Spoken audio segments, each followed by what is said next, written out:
how are you? I'm good, thank you. You've frozen on this app. The IGTV has frozen. Okay, it's reconnecting now. Pause due to poor connection. It's it's reconnecting as we speak. I'm gonna keep going on StreamYard anyway. Yeah, is that better? Yeah, that's better. We're off to go now. Awesome. I have to tell you, so first and foremost, welcome to the wonderful Hayley Mulenda, who I only started speaking to a few weeks ago. But I have to be honest with you, Hayley. Well, first of all, I should say Hayley is a multi-award winning international speaker, author, and change agent who has spoken to thousands of people across the world, sharing her story on how she turned her pain to purpose. And I would just want to start by saying, you obviously don't know this, but yesterday, yesterday was a shit day. It was a shit. Like I think, and I was speaking to someone else about this. It was like there was bad juju in the air. Like it was like the energy was really rubbish. I had a really rubbish day, and I was like in bed last night. I was like, oh God, I don't know. I'm going to get through tomorrow. And I was watching one of your videos, and genuinely, it was what I needed. Like it just. Which video was it? Say again. It was the one with the we people. Was it?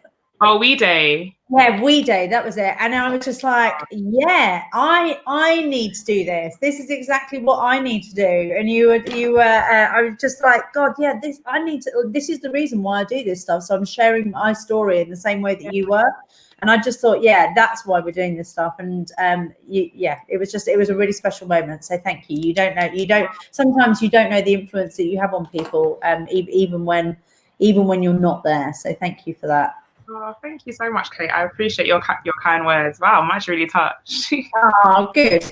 Well, look, I mean, thank you so much for doing this. And to kick things off, I've obviously read lots and lots about you, but I would love to hear a little bit more about your story for anyone that hasn't heard that, anyone that hasn't kind of experienced you before or kind of knows your story. Tell us a little bit about your story and maybe when you realised that you have mental health. How do I get into this? I definitely would say that one of the things that definitely. So I first started speaking when I was 16 years old. And when I was 16, I was very young. Of course, I'm the baby of my house. So I'm the youngest of my siblings. And I started speaking in my school. So I started doing workshops. And then after doing workshops, I went to university. So I remember when I went to university, I was so excited, especially when you're the baby of the house. You want to get out. Right? Echo, they're saying. Okay. Is there an echo on this? Let me put my sound off on. Yeah, turn the sound off on that, and that should be better. I'll put my sound off on. Turn the sound off on your phone. Okay. And turn it off on Instagram. And if you leave it on StreamYard, that should be okay. Okay, I've put it down on my phone. Is it still an echo? No, is that better? I don't know. I hope if anyone wants to know, let us know if that's better. I'm hoping. If there is an echo, please, because I've got my AirPods in. I'm trying to make this one thing. But anyways, yes, I first started speaking when I was 16. As I said, I went to university, and then obviously when I went to university, I somewhat found that. How do I say it? I somewhat found that. When it comes to me leaving, I wasn't prepared to leave, basically my house. Yeah, no, I feel like they prepare you for university in terms of tips, tricks, pans and pots, spices and seasonings. You will find it all in the student room, but you won't find any resources on how to prepare yourself mentally for university. It's a big jump. God, that's so interesting, isn't it? Yeah, and kind of like what to expect when you do it, what to expect when you get there, how you're going to feel. Mm-hmm. Yeah, really interesting. And I guess like the A-level, the jump from A-level to university is very big. I mean, no one's taught us how to do referencing. No one's taught us how to write an essay in terms of uni standards. A-level is completely different to university, so I feel like the jump was crazy, and I feel like I wasn't mentally prepared for it. And also when I went to my halls, I was the only black girl in my halls, So already there was a kind of bit of racial tension. And I think for me, the type of racism that I felt was microaggression, in a sense of little comments that they would say, like, obviously me coming from East London, me coming from London, you know, they say stuff. I remember they used to call me mama chicken or something like that. I can't remember. But obviously that's a reference in the terms of the fact that Black people like chicken. So it's one of those things where I felt that I had to be on guard. I felt like I had to put on a tough persona. I felt like I had to very much guard myself and protect myself mentally from a lot of the things that are happening around, just because there was a lot of racial comments. Yeah, they said there's an echo. Let me see. I think we're just going to turn off Instagram and just go straight through on StreamYard. So anyone that's watching on Instagram, I think we're just going to continue on YouTube, Facebook, and also if you go onto the Push Mind and Body homepage, it's all streamed through there as well. Instagram, I'm really sorry. I promise we'll get it sorted. But yeah, it's on. I don't know. Is there still an echo? Is it still there? Do you know what I think it is? I think the echo's on your side. I think you might have to mute me on one of, if that makes any sense. Hold on, we muted on here before. Right, hold on. Can you say it now? I can hear you. I can still hear you. But if you mute my voice on, now I don't think there's an echo because you've muted me on one of the devices. Right. Let's see if this works now. Okay, guys, comment below on my Instagram. Is there an echo now? I don't think there is an echo now because, but you can hear me, right, Kate? I can hear you perfectly, yeah. That's fine. I don't think there's an echo because you've muted me on one because I think I was speaking on both platforms. I think I was speaking probably was hearing on Instagram. And perfect. Okay. Just make sure that we can hear it on StreamYard as well. Yeah, they said no echo. They said there's no echo now. So yeah. Awesome. Great. Instagram. Right. So tech buddies. We are amazing, Kate. We're not just speaking, we're not just empowering, we're doing tech now. So we are doing tech. We are amazing. So words I never expected to say. I'm going to be really honest. Like, tech is not my thing. It genuinely isn't. I said we've nailed it, Swanee. We have nailed it. So that's really interesting, isn't it? So I mean, I imagine that was a huge part of it in terms of, you know, not feeling like that sense of belonging, or not really feeling like you're mattering as well. That must have had a huge impact on how you were feeling. Do you think that's still happening now within universities now? Do you think? Yeah, 110%. I feel like with me, I'm still in university right now. I'm in third year. I run a society in university, so I speak to a lot of students. A lot of students always open up to me about certain things that are happening, and I definitely would always come and say that when it comes to university in particular, I feel that whenever certain situations happen in terms of mental health and well-being, I remember last year actually, I remember there's an essay that I didn't do too well in, and rather than my lecturer, or should I say my module convener, coming to me with how I could improve, he ended it with, he said, this isn't up to the standards. Go seek help from mental health services. I kid you not, that's actually what it ended with. And I remember being so angry because I read the feedback when I was in class, and I remember I was tearing up, I was crying. I had to leave the class because I was so angry with the way that he worded it. And I came and said to him, I had to leave. I came back and I said to him, I want to talk to you. He said, what's wrong? I said, I read the feedback back, and I said, imagine if I was not in the best of places. Imagine if I was suicidal. Imagine if I was in such a low place and I read that would have triggered me into a place of relapse. Have you considered the way you would have worded that? You can't give students feedback like that. That's disgusting. So I remember contacting my friend, Meg. She does something where she actually works with students on how to basically fight for mental health services and wellbeing services. So I forwarded the feedback to her, and I said, you know what, let me know how I can go about, not suing. I'm not saying suing university, but how can I go about reporting my my seminar leader, because that's disgusting. And in my head, the reason why I was disgusted is because, at least with me, I know how to handle my mental health. With me, I've been in the scenarios where I've had to practice mental health, whereas I was thinking about someone else who might be in first year, that might have him, doesn't know anything about mental health, doesn't know necessarily how to sustain their well-being, and they see that type of feedback. You're going to feel like crap. You are going to feel like, what is the point of me even being in university? Rather than you actually telling me that, I can improve, you're basically come to say, listen, this was crap. That's basically how I read it. This was crap, and you need to sort out your mental health if you want to improve. But people can't be speaking to people like that. That to me is like, And when you spoke to this person about this, talk to me about what happened. Was I am hoping, while woefully poorly delivered, was there any good intention there? What was his kind of like? You know what the thing is? I think for him, he didn't even feel remorseful, because I remember when I was speaking to him about it, he was just kind of like, well, he said to me, well, we've been told that's how we're meant to word. If someone doesn't do too well, we've been told that's how you word it. And I said, well, who tells you this? Because I want to speak to them then, because you guys are doing more damage than you are doing more impact. And, people need to understand, one of the most profound things when it comes to well-being is you need to mind your words. I'm always saying that words do so much more damage than you think they do. I sometimes think about, it's not even, and the thing is, it's not even what people say, it's what they don't say. That's also a huge thing.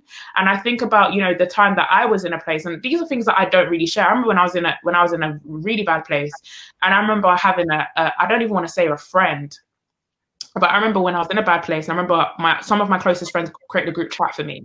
They created a group chat, and they're basically like doing rotations as to who's going to check on Hayley, who's going to make sure she's good. And I remember one of them left the chat and was like, you know what, Hayley's not my issue anymore. You guys sort her out. And the person left the chat. And you can imagine that person, not only was I in a relationship with them, but I was like, yo, so you're making it seem like I was a burden. And that's what I mean in terms of, it wasn't what they said. It was what they didn't say, in terms of the fact they didn't support me. I had certain people who lived close to me who knew exactly what was going on. They didn't come visit me. They didn't come check up on me. I had some of my best friend was coming from Kent. One of my other friends was coming from Loughborough, where some of my friends who were in London weren't even going out of their way. And I know that, everyone's dealing with their own things, but it really did hurt me at that time. And I forgave them. They are people that I had to forgive, because at that point I had realized that, what? Unfortunately, we are not told how to support people that have mental health issues. So I don't think it was with ill intention that it was like, I can't handle her. It was just kind of like, I don't know what to do. I don't know how to support. And I remember even that time when I was in a really bad place of depression, my older brother, he dedicated himself for literally a month to read on all things depression, all things anxiety, because he didn't know how to handle me. He didn't know, because it was so bad to the extent, when, you see me, I'm not showering for 2 weeks. I'm literally, my whole room stinks. And this is just me getting to the depth of how bad it was in 2016. I wasn't brushing my teeth. I was hardly urinating because I wasn't drinking any water. I dropped 2 dress sizes. So everyone's looking at me if they see, and they can't even see me. No one even saw me in that time, because I couldn't step out of my house. I'll be having panic attacks, So in that time, the only person that really saw me really and truly was my mum and my brother and my stepdad. And the way that I drastically I looked malnourished. I looked like, you could tell I wasn't eating. You could tell I wasn't drinking. You could tell that I was quite sick. But obviously it was all, sparked through what was happening mentally. And I would always come and sit with that, my brother getting educated, and my brother reading, and my brother not being ignorant, because it's so easy for you to go to a place of ignorance rather than being educated. And I'm just so happy my brother started reading books. He started watching TEDx talks. He started talking to people who study psychology, actually listening from therapists. How do you handle when your loved ones are going through mental health issues? How do you handle when your loved ones are going through tough times? And I feel that probably every single person should learn how to handle when someone around you is going through a tough time, because there's no one in this world that's not going to go through a tough time. Every single one of us is going to face something. It's interesting. So just before you, the guest that I was speaking to was a gentleman called Seb Fukan, who is an incredible guy. He was the founder of Free Running, and he was saying, the fact is that life is going to have challenges, right? And once we know that that's going to happen, life is going to have challenges. Actually, that almost becomes a bit easier in itself, because we know that there's going to be something to happen, and actually we've got the kind of choice in many ways about how we perceive that, our perception of it, and then obviously how we choose to overcome that as well. So I think there's something in, and I think it's more glaring at the moment than it's ever been, because everything is obviously more intense than it's ever been.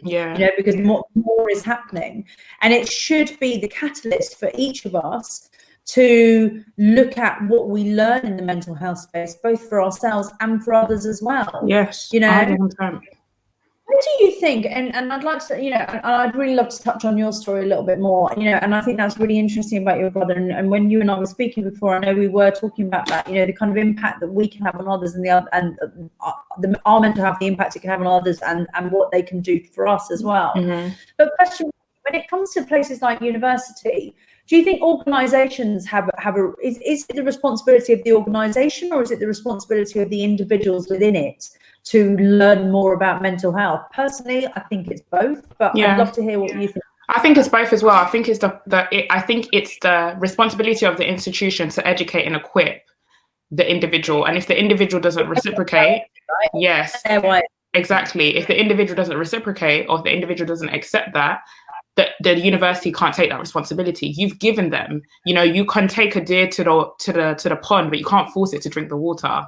So I think at least give the option that you take the deer or the horse, or whichever, at least you take them to the water. You can't force them to drink it, but at least no one can come cry and say, I'm thirsty, when you came and said, but I took you to the river, I took you to the pond. But there's people who are screaming, I'm thirsty, but they never had the access to the pond. They never had the access to the river. So I think, as I said, the institution have to level up and really take responsibility and direct students and direct young people to improve and how to sustain their mental well-being, especially in a time like this. Listen, sometimes I'm doing my seminars in my bloody pajamas, because obviously I'm doing it online and stuff. This is looking up. I'll be real right now. Listen, Kate, I'm gonna be real. I'm dressed up here and I've got my basketball shorts underneath here. So, this is 2020. This is real stuff. I've got my basketball shorts over here, my Jordan basketball shorts, and I'm talking to you all dolled up with my makeup. Because really and truly, it's 2020. It's a bloody pandemic. This is the things that are happening. And this is what I mean in terms of, especially when we're in such a social age, like we've got to understand that you only see what you see. So of course, when you see me here, you're gonna think, oh my gosh, Hayley's, she's dolled up, she's got makeup, she's got the earrings. No one's knowing that down here I've got basketball shorts that only my house. These are not basketball shorts you ever see me walk outside of my house. These are my chill at home pants, like when I'm in my sweats, when I'm chilling. So it's the fact that you're only gonna perceive what you see, and this is what it goes back to the whole thing of social media in terms of universities utilizing social media, I remember having a conversation with my friend literally 2 days ago, and I was saying, one of the things I hate about social media is this whole perception that everybody's got it together. This whole perception that I uploaded something like 2 days ago that went viral on Twitter about how it started and how it's going. So I uploaded my speaking journey when I started it in the classroom, and then obviously where I was speaking in the stadium in front of thousands of people, so people saw the difference of where I started and where I am now. And then I literally came on my Instagram story yesterday, and I came and said, guys, I hope you know that those pictures are taken 6 years apart. I hope in between that I had mental health issues, I was in hospital, I lost family members, I lost a relationship, but also I had blessings. I gained a new relationship, I gained new friends, I gained faith, I gained hope, I gained a greater platform. So it's not to highlight just the bad. I've got blessings as well, but we can't just be ones that we see people and we just say this is what it is. Like there's a process to everyone's journey. Everybody's been through something to get to where they are right now. So we can't just take someone's what they see and just see it as the end product and say, oh my gosh, they've arrived. No one just arrives. And you know what? And that for me, is really powerful. And this is what I was talking to Seb about as well. There's something in the kind of like the desire of wanting to do something in the first place, right? But then and starting it, but then it's the commitment and the consistency of sticking with it. So, Hayley, to which end then? And we touched on your story a little bit.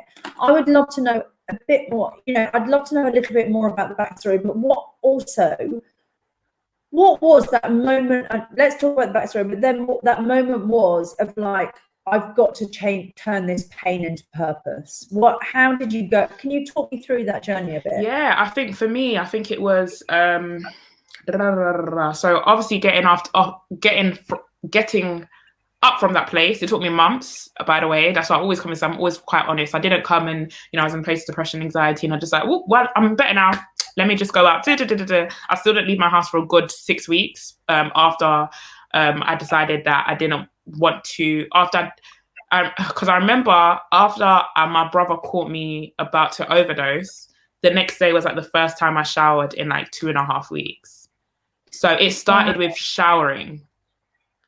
And then it started with like brushing my teeth. It started with opening the curtains in my room. It started with opening the windows in my room. It started with that journey. And then it started with me. Yeah. Can I cut in there and ask, did it actually start with having that communication with your brother in the first place and actually just have that awareness of, look, this is where I am, right? Yeah. Was that the first bit? 110%. I always say that's the first step. You can't acknowledge a solution until you acknowledge the problem. And I think that's where we are in society. This is why I'm doing this conversation, is because I'm hoping that this conversation is not just limited to World Mental Health Day. Yes, it's World Mental Health Day. Woohoo, great. What about tomorrow? What about the 11th of October? What about the 12th of October? We can't just be having these conversations on World Mental Health Day. Yes, we raise awareness to ensure that these conversations are not just stuck to one day. Because I really dislike it when my corporations or my clients are just like, we want to get you in for Mental Health Day. I'm like, I'm not taking it. I turn down clients because why are you only bringing me in to stick to your status quo and to stick to the calendar? Bring me in August. Bring me in December when we're about to step into a new year. Bring me in February. Bring me in March. Don't just bring me in because it suits your calendar and because it suits your budget. You know, you've got to make sure that when it comes to people's mental health and priority, people are dealing with mental health every single day. You know, depression doesn't just come and say, oh my gosh, it's Tuesday, I'm not going to bother Kate today. It doesn't say, oh my gosh, it's Wednesday. Exactly. You know, and also that terrible thing of people are like, well, you know, you're really successful now, you've kind of got things down. Fuck that. Like, mental health is totally fucking indiscriminate. Let's be clear. You know, for me personally, and you know, and any of my team will tell you this, you know, I'm a really emotional person. I get that stuff out there, and it's a constant thing of managing it, right? And the more I understand about myself, the more I can manage that. But it's there, it's there, and it's constant, you know. And it's that thing that I'm really, really aware of, and really aware that I have to dedicate time to looking after it, because otherwise, it becomes overwhelming, you know. 110%. What so that was the start of the journey. So kind of talking to your brother about it and at that point with your brother, was it a case that you could talk about it openly? I don't know. Did you have the space to talk about this stuff much before? I think my brother's one of my best friends. Like, my brother's definitely my best friend. So I feel with him, it was so much easier to open up to him about it. And I feel he made it very clear that I can talk to him. He made it very, very clear. And I feel that it's also impacted our relationship till this day. I feel like my brother very much texts on my mental health regularly. He'll always say, Hayley, how are you? And I know when he's asking me, how are you? He's asking me generally, like, how are you? Not, you know, oh, like, you know, how are you? And he's expecting me to say, yes, I'm fine. I'll be honest. I'll be like, you know what? Right now I'm tired. Or right now I need a break. Right now I'm on burnout. Right now I'm in this. Right now I'm that. So I very much had that relationship with him. And I'm so happy that from me having those open conversations with him back in 2016, it's impacting our relationship in such a great way. But ultimately, me having that relationship with him in 2016 impacted the way that even I have conversations with male friends around me. So I actually have this thing where I randomly check up on my male friends and I'm like, okay, guys, mental health check-in, give me a number. I have this thing where I'm like, give me a number out of 10. I need to know where you're at. So once I know your number is under 5, I'm like, okay, how can we get it to 6? How can we get it to 7? And sometimes especially when it comes to males are not, there's this, it's toxic masculinity. You know, it's this whole, you know, I'm not going to tell you what I'm going through. I don't believe in vulnerability. And, you know, I always say, sod that, you know, vulnerability is probably my greatest weapon. I've been able to step into some of the greatest rooms, work with some of the greatest clients for a very young person. And it's not in any way bragging. In fact, I give the credit to vulnerability. You know, I give the credit to where vulnerability has allowed me to really step and talk to some of the greatest leaders. And I was having this conversation with BBC yesterday because I was working with the BBC. And I was sharing that I remember having a conversation with a client. I remember it was last year I went to Microsoft and I worked with Microsoft senior leaders in Washington. And I got all the senior leaders to basically write things that they've experienced whilst working at Microsoft that impacted their mental health, but no one in the room knows. Oh, wow, that is rich. Yeah, I've got it recorded. Okay, I can send it to you because it was tears. I'm telling you, it was heavy. So it literally, there's about 100 of them in the room. There's 100 of them online, and they're writing down on a piece of paper. And I'm telling you, some of the stuff that I heard, you know, some of the leaders came and said, it's to be quite, honest now. You know, some of the leaders were saying, my child got diagnosed with leukemia 2 years ago. Stuff like, the husband was cheating. Stuff like, they had racist remarks. Some of them had heard their uplines tell them that you're not going to succeed because you're a woman. I'm telling you, the stuff that I read, I was like, wow, these people are suffering in silence. These are people who are on great salaries. I'm talking about on six-figure salaries. They are in the main, this is Washington, Redmond. This is the people who are right under the CEO. People who work in the, oversee the partnerships, oversee the this, oversee the that in Redmond. And I remember I actually ended up getting one of the CVPs. I interviewed her in my speaking engagement. I came to say, okay, the last segment of my speaking engagement, we're going to have a sit-down conversation. And I asked her to publicly share something that she had been through that no one in her team knows about. And she came and talked about one time she was at work and she got the call that her dad got into a car crash and every single bone in his body broke when she was at work. Wow. And so she hadn't told work prior to that. Some people had known who were close to her, but in terms of people in her team, they had never known that she'd been through that. They would never knew. And this is really interesting, isn't it? Because I talk a lot about this. The fact that when we compare ourselves to people, right, we're comparing our inside with their outside. Come on. And we do not know half the shit that's going on in someone else. Now, and then my question to you, and I think that this becomes really interesting for organizations. Yeah. Where do we take this? Where does this start and stop? And what I mean by that, in particular, when we talk to leaders like, well, if I'm too vulnerable, then people won't respect me, right? And I get that thinking. We're not necessarily going to lay everything out there, but this stuff is important. This is the stuff that makes me a person. This is the stuff that makes me connect with you. This is the bit that actually makes me want to go with you. So where does that start and stop? Is there almost like people on stage, people that have like feeling like they had a bit of a vulnerability hangover when they started sharing this stuff? But do you know what, Kate? I've got a tagline that I think everybody knows me for. This is probably one of the reasons. It's something that's very much associated with my brand, Hayley Mulenda. It says, we don't need more role models, we need more real models. We don't need role models. The work organizations are trying to raise up role models. They're saying, if you want to be a leader, be a role model. And I came into these organizations and said, okay, guys, I'm just going to switch up the status quo. I'm going to debunk everything they taught you in training, everything they taught you about leadership. I'm about to change it right now. And I'm telling you, in leadership is not about being a role model. Leadership is about being a real model. We need leaders that we can relate to. We need leaders that I will respect you as a leader. I remember seeing one of my mentors cry for the first time. And that day I came and said, I respect you so much more than you could ever know. Because when I see you're human, it makes me trust you more. It makes me know that, wow, you get in the pit too. It makes me know that, wow, you've been where I've been. Wow, you know what I know. I remember when I was with my mentor one time and he got a call literally that day that his daughter they broken into his house and they beat up his daughter. And I remember getting that call. I remember literally being with him when he got that call, seeing him run. Like, when someone just ditches everything and runs. And in my head, I came and said, you know what? I respect you now. It's not that I respect you any less. It's like, I know life happens to you. You're a human being. And that's another keynote that I have. One of my keynotes is called Human Beings. Literally, they'll be like, oh my gosh, Hayley, what are you going to come and talk about? It's called Human Beings. Every single organization I've ever worked with, I've never worked with robots. I've worked with human beings. Every single, I've actually literally been, I literally shared this on Instagram Live yesterday. I've been at speaking engagements where people have said, Hayley, your talk made me want to quit my job. I've had someone quit their job right after me speaking at their organization. Not because not to say if anyone who wants to book me, like, oh my gosh, you're going to make me lose my employee. No. What that happened is, I remember her coming to me, she said, Hayley, you made me realize that my daughter needs to see me more, and my job is seeing me more than my own daughter seeing me.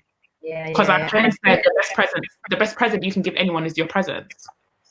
And here's the thing, actually, the intelligent leader wants the people in their company who are the right people in their company, who are doing the job at the best of their capacity. And not everyone's going to be that person, right? And actually, It's about the right people being there. And, you know, and we talk about this so much, this whole thing about being human. And I wonder, you know, it's a really interesting dichotomy, isn't it, at the moment? You know, on one side, you've obviously got the fact that we're actually further apart from each other, you know, and that we're missing a lot of that day-to-day interaction. But we've become human, right? Yeah. We're seeing into people's homes. We're seeing children run on screen. You know, all of a sudden, that boss that, you know, was literally held up there in the ivory tower, Wow. you know, we're getting into their lives. And actually, I do wonder if there is something in how this pandemic, this experience has victimized people, because we've had to be a bit more honest as well about how.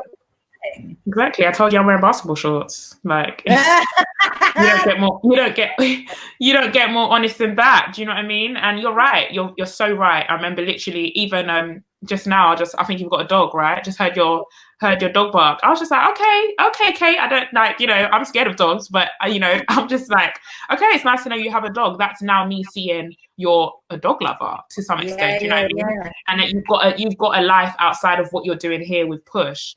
And this is why I feel that, you know, what you said is so profound, because you're right. You do get to see into people's homes. You do get to see, you know, the little family portrait. You do get to see, you know, maybe someone screaming. There's been times where I've been on a call and my mom was screaming my name. And I'm like, I have to meet and be like, yo, mom, like, I'm very much on a client call right now, Miss Mummy. Like, and you know, I have to move.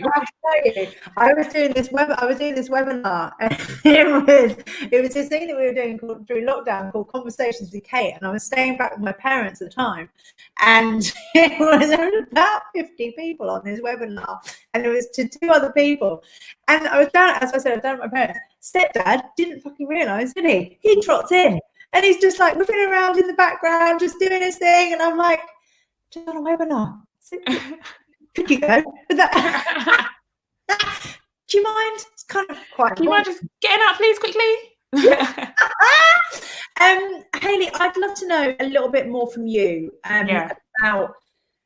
There are undoubtedly, you know, funnily enough, I've already heard amazingly from a friend of mine who actually said about how valuable one of the earlier sessions had been, because the place that she was in, and my gut feel is, you know, there are going to be people listening that are going through experiences probably not similar to the ones that either I went through or obviously that you went through. Yeah. What would be your one thing right now that you'd kind of be saying to people about doing, you know, getting out of your head, you know, what would be one piece of advice that you say to anyone that maybe you use that changed how you were feeling?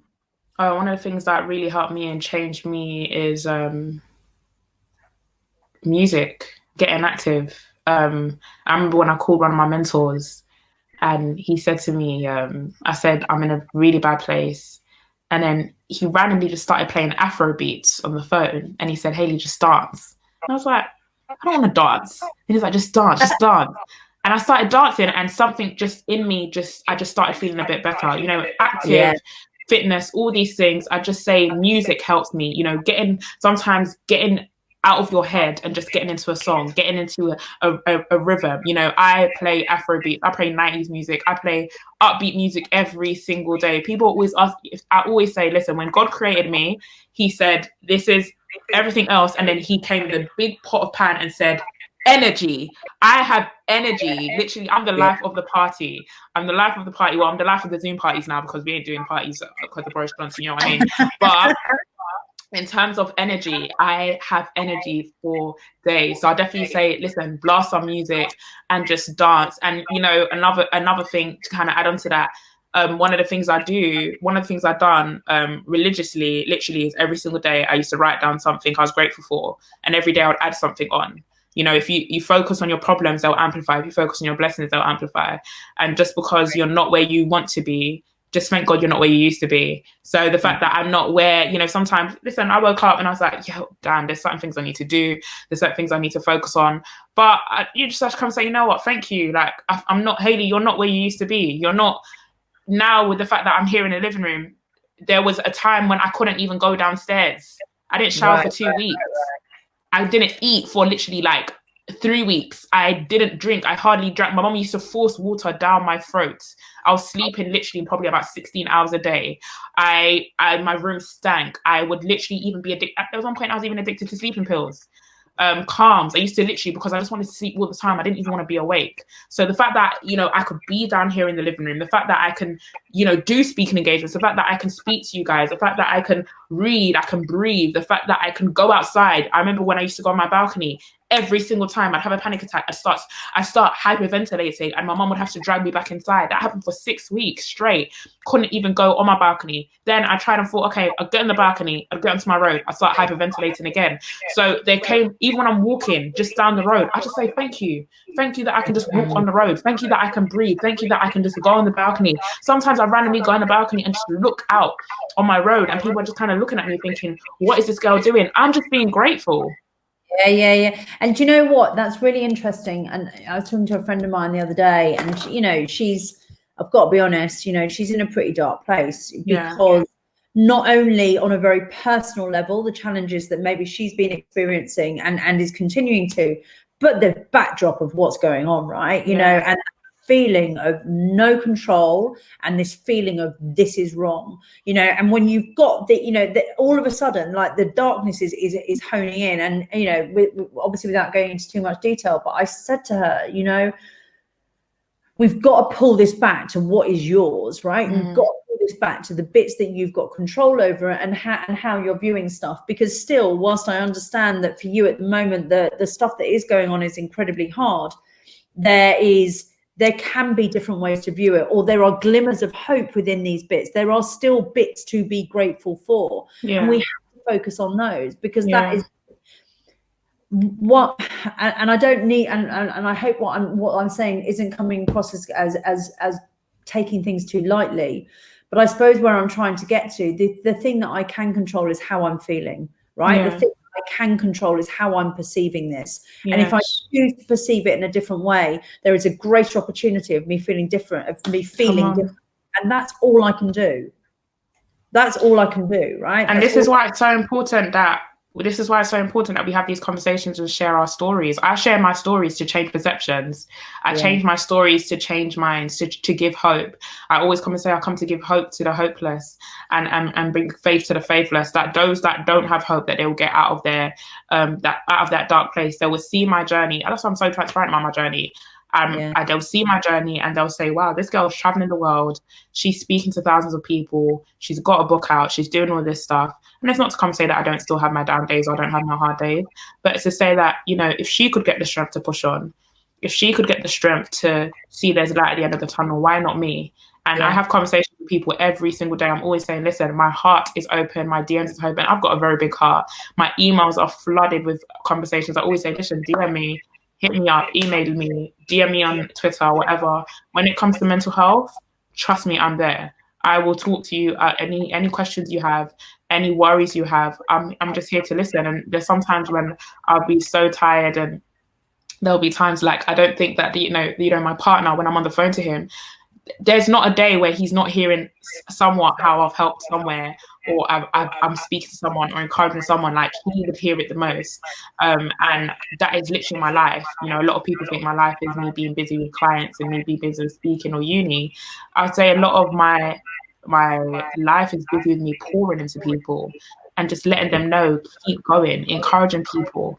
I don't want to be one that's impacting thousands, but those who are closest around me are suffering. And I guess I'll end it here. I would definitely say this is when my life changed. My life changed not this time last year, 2019 in February. I remember being in university, and I got a call that one of my closest friends had committed suicide. So you can imagine, for me, someone who works in mental health, I get it. Someone who travels around doing mental health, you get the call at someone you talk to not too long before I spoke to her, probably about a few days when I last spoke to her prior. The last time I saw her, I remember looking her in the eye and saying, keep going, Yaya. You're going to get through this. Praying for her and just saying, I'm here for you. I remember the last time I physically saw her, I grabbed her hands. And I said, I'm here for you. I looked at her. So you can imagine, for me, that shifted something for me internally. What that made me feel is that it's not to say I ever let the work or my busyness get to me, but I came and said, I'm never going to be too busy for the people around me. And it's not to say I blame myself. Trust me, for a long time I did. It took me a while. I blame myself for a lot of things. I came and said, was I meant to call her? Should I have gone to her house? I asked myself so many questions. When you're in that position, you will. You really will. But I said, you know what? I can't change what's happened. But what I can do is prevent myself from getting to a scenario or a place where I feel that people around me don't feel me anymore. There's no point. You're seeing me on Instagram, you're seeing my Instagram stories, you're seeing me flourish on Twitter or wherever, but you can't talk to me because I'm too busy for you. So I try and make myself as available as possible for those who I love, those who I'm present with. And as I said, Kate, the best present you can give anyone is your presence. And look, you know, I could quite literally talk to you all day, and I'm a bit sad I'm not going to. You know, to kind of round this up, you know, I really, what you said there is so powerful, and I get it, and I feel that from you, you know, and I suppose all I'd say to you is, how do you protect you as well? Because, you know, and there's a lot of shit here, right? You know, there's a lot of stuff coming in, you know, when you love like that, and I can see that, and how big your heart is, and your purpose is kindness, right? Your purpose is caring for others. How does Hayley protect Hayley? Because there's a lot of transference there. There's a lot of absorbing, you know, and I can tell you're what an empath you are in terms of what you take on. How do you look after you? I'm getting teary-eyed. I'm getting teary-eyed. I don't even know why that question even touched me so much. How does Hayley? I'm getting teary-eyed. Oh my gosh. How does Hayley protect Hayley? I do a few things. I've literally said to my boyfriend today, I said, you know what, I want to go and I need to get a getaway, because this is why I always say I would rather bounce back from a break than to bounce back from burnout. And I feel myself going down like that. Yeah, I get that. And I have to protect myself. I don't wait until I'm at 0. If I feel like I'm at a 6, I'm booking myself away. So next week I'm getting myself away. I definitely would say one of the things as well that I do, my partner is a huge help, you know, someone that speaks so much life into me. My friends, I'm very open with my friends. If I'm not in the best of places, like, I'll tell them, you know, as I said, we've got this thing where it's like, what number am I on? That's something that I'm asked daily. I definitely would say another thing is, for me, I'm a person of faith, so I pray, I journal, I have conversations with God, I meditate, I read the Bible to give me some hope, to give me some faith. I read, and I would say lastly, I dance. You know, a lot of people are always, I've heard people come and say, oh my gosh, your energy, you're too much or whatever. I dance because it generally saves my mental health. It saves my mind. So literally before this, I was listening to music. After this, I'm about to listen to music and dance on my Instagram, dance wherever, because I just generally feel that dancing, singing, rapping, I like to rap sometimes, I like to sing, and people will be like, oh my gosh, Hayley, like, you're so active. I have to be with what I do. I have to be. And, you know, one of my favorite modes, I think you tried to even call me before this and it went straight to voicemail. And the reason why is because I protect myself from, my phone's on always do not disturb. Always. Like, it does not matter. My phone's always on do not disturb, and I'll look at your call, and if I need to call you back, I will. So I allow myself to be in that power, who I'm going to allow my energy to go to, because you've got to understand that who you give your ear to is who you give your mind to. Because someone can just call you, come in straight crap, you know, they can come and just straight crap, and you've given them that access by them already just getting straight. So me having that do not disturb gives me the power to control who gets access to my mind. So on WhatsApp, people are gonna be like, oh my gosh, Hayley, you don't reply back to me. Then no, it's not that I don't want to reply back to you. It's the fact that I need to protect myself. I'm not in the energy to reply back to you right now. I always say this to my mentees. I have a group of girls that I mentor, and I told you about them every single Monday morning. I'm with them 6 a.m. Some of them will message me. Some of them will be like, oh my gosh, Hayley, I need to do meetings with you and stuff like that.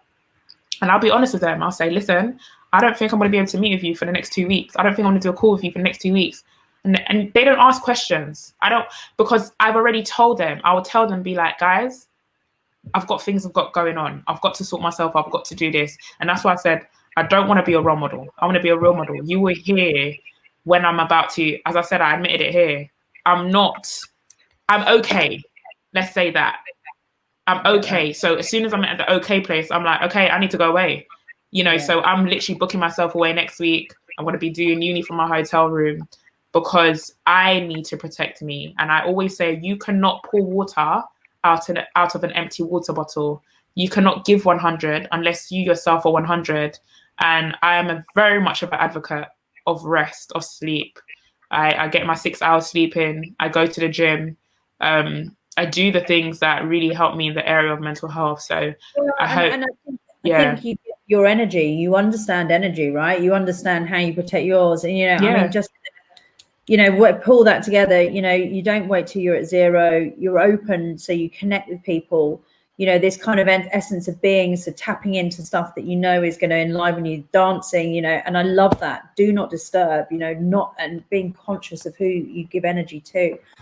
I can't tell you, you are such genuinely just a truly wonderful person. I feel very blessed to have had this conversation with you. I genuinely do. Thank you. And I know for a fact that everything that you said will help one, if not many, many people.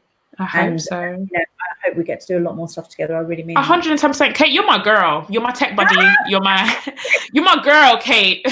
So you're my tech buddy now. We bonded over tech and all of that. And I'm telling you, like, I'm just so happy. I love what you're doing with Push, and any way that I can support, honestly, like what you guys are doing is so important. It's something that I'm passionate about. I'm an advocate for mind and body and soul and protecting all of that. So yeah, thank you so much, Kate, for having me on the platform. I don't take it lightly. I'm going to listen, and this stuff is all going to be available. We'll share it with you, and you can share it with all your followers. Yeah. So you are the best. Have the most beautiful day, darling, and I will speak to you really soon. Bye, Take darling. care. Bye.